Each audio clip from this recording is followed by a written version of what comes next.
I left Saskatchewan River crossing and the Boundary Cut Line campsite refueled and ready for another 12 days of travel.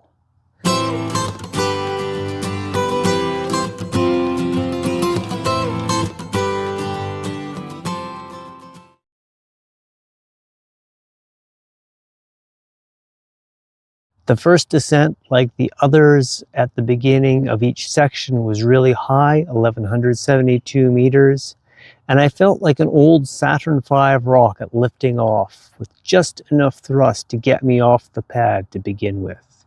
The first part of Owen Creek was fantastic.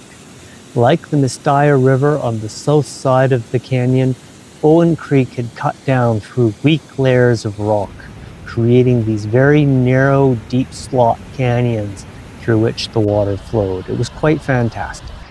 As the trail ascended, conditions deteriorated steadily. It's July 5th, and I'm climbing Owen Creek through a fairly deeply incised and unstable canyon. In many places, the trail was washed out, and in some places, there was no trail at all to follow. Following the GPS track wasn't much help either. Once again, I'm bushwhacking. At one point, I ascended the valley wall on a trail that led to nowhere. I'm on the wrong path. I can't get down, I don't think. I think I'll have some lunch, and then I'll decide what to do. It wasn't as hard as I thought, but it was still pretty scary. I found a route where I could grab some more roots and branches and stuff to get down reasonably safely, and then I followed the proper route up, except that it's completely washed out in places. People have actually put paracord as grab rope in places here. It's that bad. And then there was the job of crisscrossing the stream, hopping boulders on my way up to Owen Pass. I'm at the summit of Owen Pass, elevation 2,468 meters. I might as well be on Mars or in the high Arctic. Conditions are very similar in both. I hope tomorrow's better. This is no fun. Coming down from Owen Pass, I spied the campsite at Michelle Lake and quickly realized this was going to be a different camping experience than ever before. The entire campsite was in alpine tundra. This meant that the campsite was really easy to find because the only thing higher than a meter in height was the food storage locker, which could be spotted from kilometers away. As I was heading towards the campsite along the shores of Upper Michelle Lake, the first raindrops hit me. I realized that a storm had snuck up behind me and was now pelting me with rain and hail. As I scrambled to get my rain jacket and pants on, I realized quickly that I was getting into a survival situation with the high winds, and if I got hypothermic, there wouldn't be any recovery, so I had to make sure that I stayed warm. The only thing at the campsite was a cooking area where some sheets of slate had been set up vertically to act as a crude wind shelter. I realized that I should set up my tent as low as possible in the lee of these sheets of slate to ensure that I had some protection from the wind. I was then able to prepare a hot meal and get some calories into me so that I wouldn't be too cold that night. As the rainstorm abated, I caught a few stunning images as the sun came out and shone through the passing storm. Just had a really nasty hail storm and rainstorm come in, and now it's just about to blow over. You can see the sun coming out here. Oh cool, look at this. The sun is casting rays off the top of the peak.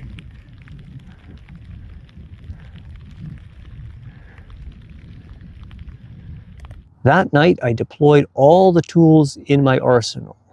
I had my Sub-Zero sleeping bag with a neck yoke and a hood. I had my tent set up as low to the ground as possible. I had a thermal blanket below my thermarest. I put on my puffy and wore it in the sleeping bag.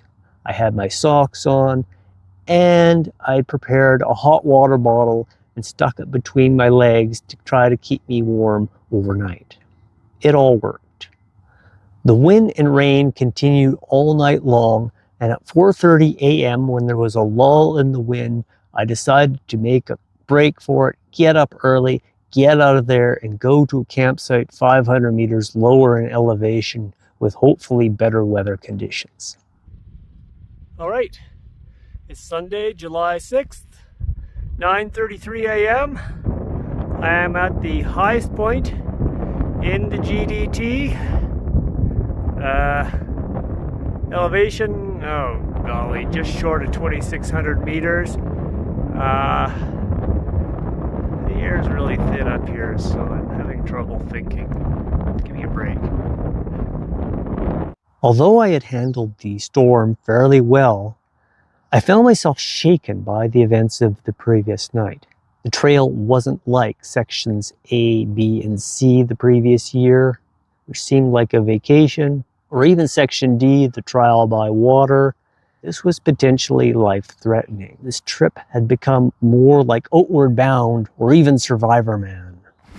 As I descended towards my campsite at Pinto Lake North, I reflected upon whether I should exit the trail via the Sunset Pass Trail to Highway 93 and then Civilization, or whether I should continue on. Obviously, I was foolhardy enough to continue. I followed Cataract Creek up towards Cataract Pass. I wondered all day why it was called Cataract Creek, but then about 7 p.m. I found the cataract, a very narrow section through which the trail went and the stream went.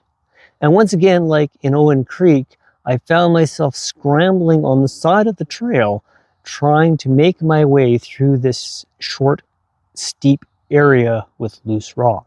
Well, fortunately, it wasn't nearly as long as Owen Creek, and then I emerged into the Alpine.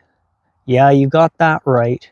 Another campsite in the Alpine, this time with very little in the way of flat areas.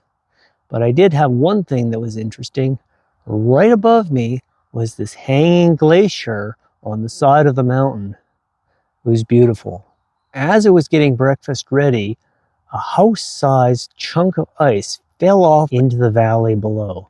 Fortunately, there was a moraine between where I was and where the glacier was. Going over Cataract Pass and down the other side, I was treated to this unearthly landscape that reminded me of some limestone formations that are found in Vietnam and China. It was quite amazing, and I got some great photos, and the sun was out for a change as well. As I was leaving 4 Point Campground, I spotted what I think were two immature mountain goats crossing the trail in front of me. They were a little shaggy and didn't have any horns, but unfortunately, by the time I got my camera ready to take a picture, they'd vanished off the trail, so they don't really count on the GDT Animal Bingo card. You gotta believe me! As I climbed towards the summit of Jonas Pass, I was hit by heavy winds, and then a rainstorm came in. The rain and wind were so strong that my hat had been pressed right against my face so that I could only see a few feet in front of me on the trail, just enough to make slow progress. Love my hat. This was in the Alpine, so the few boulders that were there offered no protection, and I had to tough it out and continue on until the storm passed down the valley behind me. The next morning at Jonas Crossing Campground, it snowed. It wasn't a foot of snow like I had at Lake Magog during the training hike, but on the other hand, it was a few centimeters. Overnight, it declined to 0 degrees Celsius, and so it was again into these cold, wintry conditions that I had trained for on the Shakedown hike.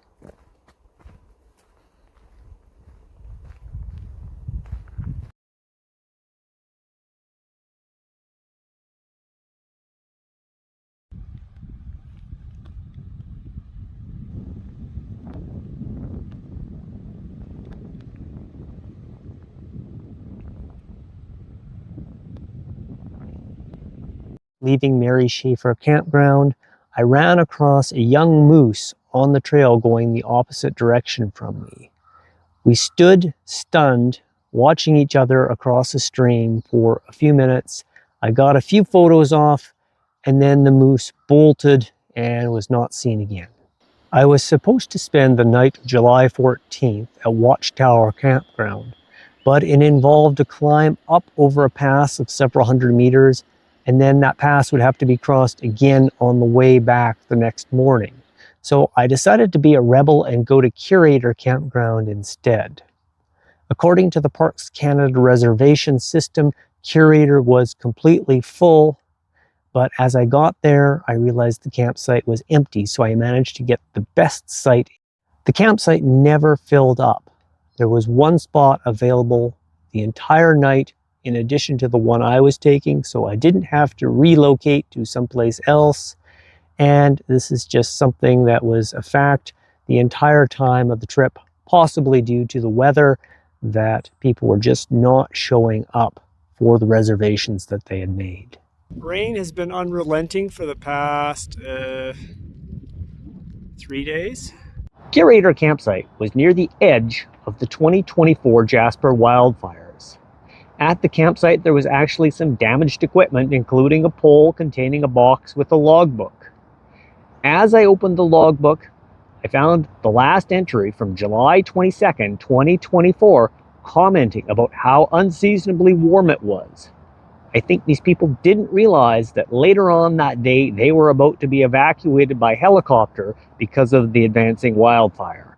The next day, it was over the notch at 2,500 meters, and then on to an extended alpine traverse overlooking the town of Jasper and the Athabasca River Valley. It was a beautiful sunny day, and I got some amazing photos. All right, obligatory selfie. I'm at the notch, elevation 2510. Today is July 15th, and I finally have a nice day. No clouds. And then that night, it was down to the Signal campsite for my last night before heading into Jasper for resupply and coffee and food and laundry and all those important things. I came into the town of Jasper from the east, and from that direction there seemed to be very little damage from the previous year's fires. There were a few buildings in the downtown core that had been damaged or destroyed, but most of the downtown was intact and indeed seemed to be thriving. In Jasper, I found the Friends of Jasper National Park gift shop, and there I was able to get my official Great Divide Trail hang tag to attach to my pack. Within a few minutes of leaving the gift shop, I was approached by two women on the sidewalk who had done the Appalachian Trail, and they wanted to know what the GDT was like. I had to inform them that no, there was no trail magic, no, there was no resupply, and no, actually there were almost no people either. So they were a little bit disappointed on that. But hey, with a hang tag and women stopping me on the sidewalk, how could I possibly quit the trail now? It wasn't until I got to some of the residential areas towards the west that I saw the true extent of the damage. There, entire blocks had been leveled and destroyed by the fire. In some places where there had been trees, there were now a whole bunch of portables housing displaced residents, and the whole thing was a work in progress. Hopefully by next year, Jasper will look a little bit more normal. The next day was laundry and shopping day. I had quite a long shopping list, including new insect repellent, new bandages for my first aid kit, and finding myself a pair of mesh top hikers that would work better in wet conditions. The next morning, it was on to the Yellowhead Highway, heading west for the gates of Jasper National Park, and then north onto Section F of the GDT to complete it in 2025. Cut it out! You are a big beast. Very friendly.